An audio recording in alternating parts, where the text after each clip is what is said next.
Welcome to Coding the Cinema. Today I'm discussing my top 10 John Carpenter films based purely on preference and what I enjoy from his films. Like all lists, this is very subjective and it's tough with John Carpenter to make 10, but after fiddling around with this list, this is what I came up with. Spoilers are going to be in effect for this video. Big spoilers because you kind of can't discuss and rank films without that. So without further ado, let me start with my number 10 pick, 1987, Prince of Darkness. I just got the 4K here. Can't wait to watch it in 4K. And I loved the intellectual discussions, the academic nature of this film. I thought that Carpenter, here in the 80s, making a horror film about something this smart and brainy was really cool to me. And I loved that half of the film more than the second kind of half. That's, to me, a little bit more generic by his standards. But it does have some terrific scenes. I love the dueling professors there, especially Victor Wong, who we'll see again on this list.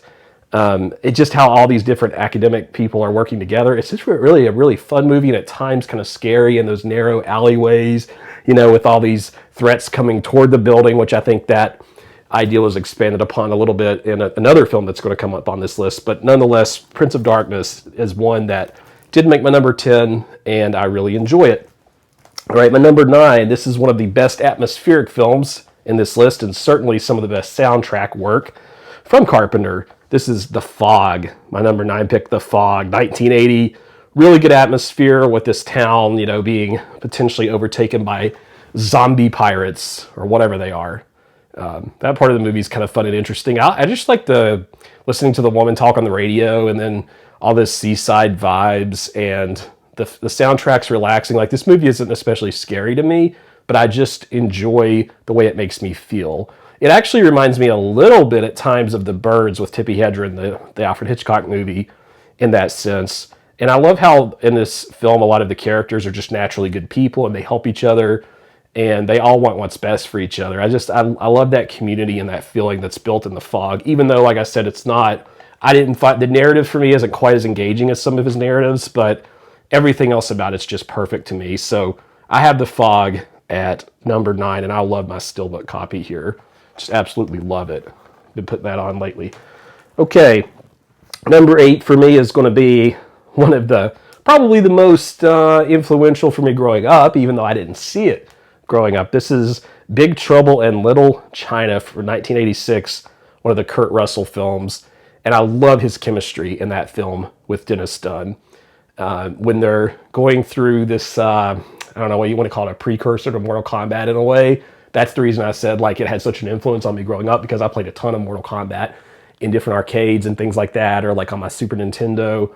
And watching it as an adult from that angle made it much more entertaining. I love that John Wayne riff that he does. I think he really pulls that off really well, and it's just such a likable guy. And I'm going to be honest with you, I don't know, I didn't understand the plot. I don't know, maybe you all do. But I just found myself constantly smiling and laughing and cheering, and I need to get a physical media copy of it. It's one of the, I think there are 3 on this list I don't have a copy of.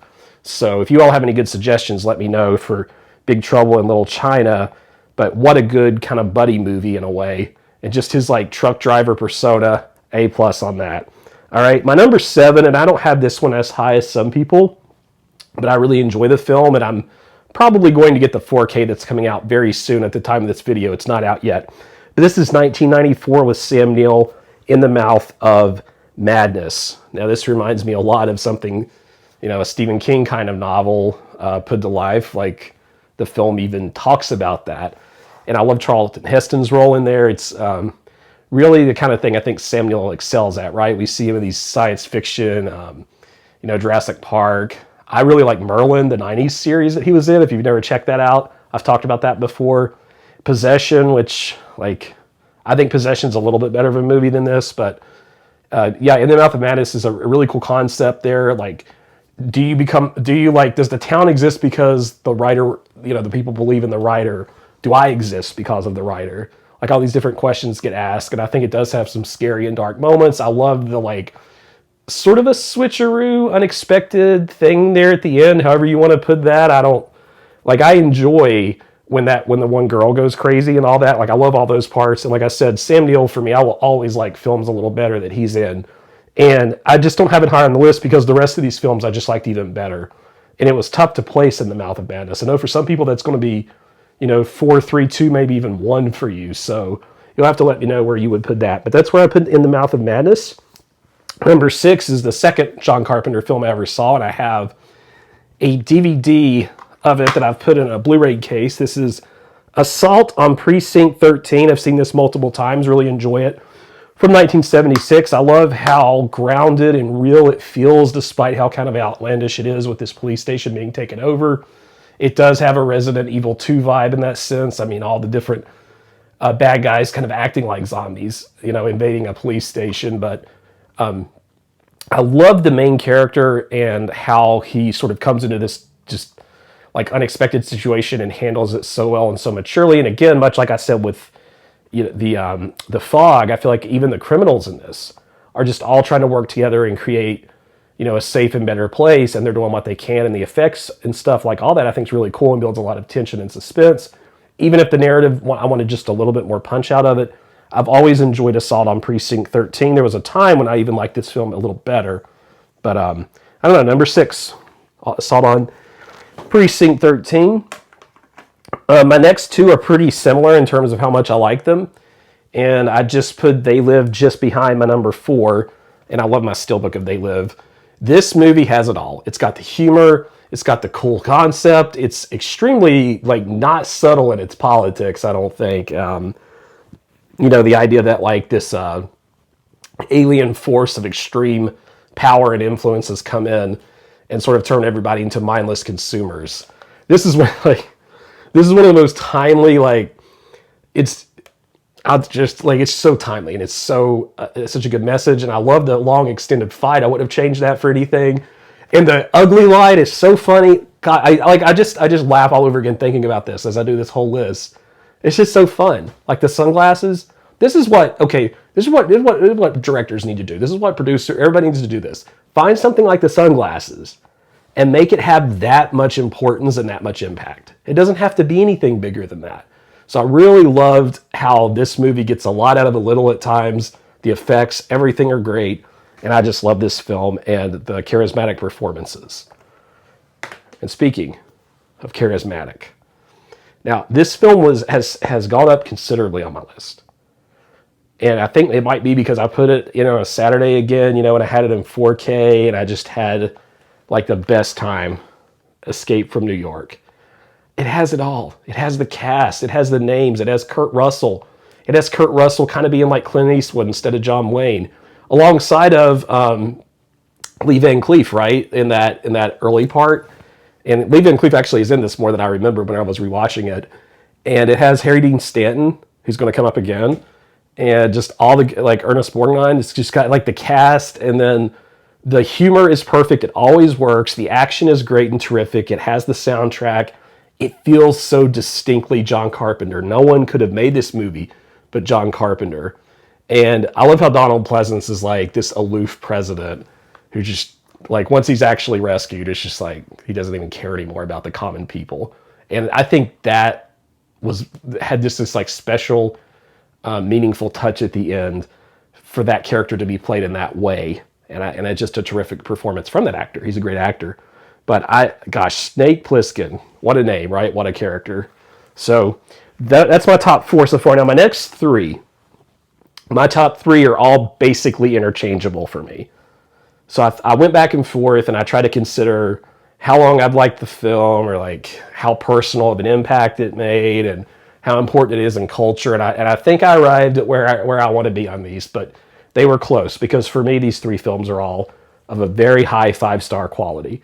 And I'm a little higher on my number 3 than most people. But I think Christine is a horror masterpiece. Not really the scariest movie, but more of a character study with horror elements that has some creepy, eerie vibes and has a lot to say about growing up and how we change and evolve and become obsessed with the wrong things at the right time, and how we can push others away from us, how parents can be overbearing. I mean, the car is almost a secondary enemy to all the other antagonists, including Arnie himself, who becomes way, way, way, way too obsessed with the car. I love the scene where his girlfriend starts choking and the light comes on and the radio plays. That is one of the That is so eerie to me. That's just so like, there's something supernatural in that vehicle with her. And it's even creepier because it's almost like taking her to heaven, you know, because she's innocent, but the car isn't. And then the car catching on fire and just like chasing that guy, that bully, the high school scene with the bullies, all of that's phenomenal. The football scene, one of the most underrated scenes I've ever seen in any kind of sports, you know, happening in a film, where he's just like slightly distracted by this development that's happened in part because of Christine, so he gets injured. The ending's really cool and opens up possibilities for our imagination. I just think this is an endlessly entertaining and rewatchable film with a really good set of performances from all the actors, including that downfall that Artie faces. So, gosh, I love Christine. She's a killer. My number 2 has to be one of the films out there with probably, I'm going to say the best practical effects of all time. If we're looking at what film had, that I've ever seen out of many films, many genres, many nationalities, what film had the best like practical creature effects? Well, it's got to be The Thing, my number 2 pick here. Have you all, I've never seen anything like The Thing. I remember I watched this on my computer, not knowing much about Carpenter at the time, and just being completely like, my mouth, I think, like the effects on that creature, that dog thing, the way Carpenter builds all the suspense through those little tight corridors and an alien-esque thing, you know, it's kind of cool. And then Kurt Russell's like perfectly cast for that. He takes all of his other performances and just really channels to this dark, brooding, serious, awesome character. And then the effects, if I talked about the effects, and then we never know who's the thing, and like it asks different questions about humanity and like who we can trust and who we can't trust. And it's just a philosophical landmine of cool stuff with that great ending. And I think the ending, my theory is that we're not supposed to know. We don't know if it got out. I don't think we know. I'm just going to be honest with you. What do you all think? I don't know. I don't know what the ending's supposed to be. I have a Blu-ray copy, and I really want to upgrade it. So I'd be looking forward to ideas there. But man, I can't wait to watch this again in the snow. Is there a better snow watch out there besides maybe The Shining than The Thing for horror fans? Oh gosh, it's so pretty. The effects are so good. The acting's so good.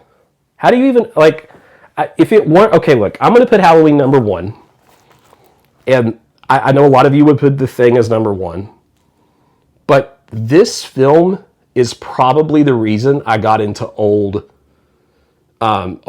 slashers and like older horror movies. There were a few films like the original Texas Chainsaw, but I don't think I would have really been in the same spot with that if it weren't for Halloween.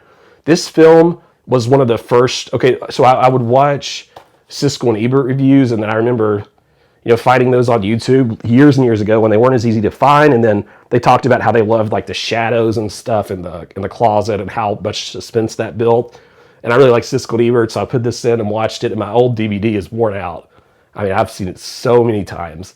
And I don't think it would have even been as good if Carpenter hadn't struck kind of accidental gold with Jamie Lee Curtis, because she is just such a perfect complement to Michael Myers. She's intelligent and she's likable, which not all these characters are in these movies. And the fact that she is capable and is intelligent and is succeeding and is doing everything she can and still is just fighting an undying force that the best she can hope for is to come out with minimal damage, that's scary to me. That in of itself, all the different point of view, angle, if it had just been Laurie and the little kid, like him as a kid killer, then it would have even been less good. But the fact that we also have Donald Pleasance's magnificent performance and then his point of view and kind of his take on things, it does so many things at once, and it has that lasting cultural impression that none of the rest of these movies quite have, I would argue. I don't think there's anything out there in the Carpenter work that's as big as Halloween.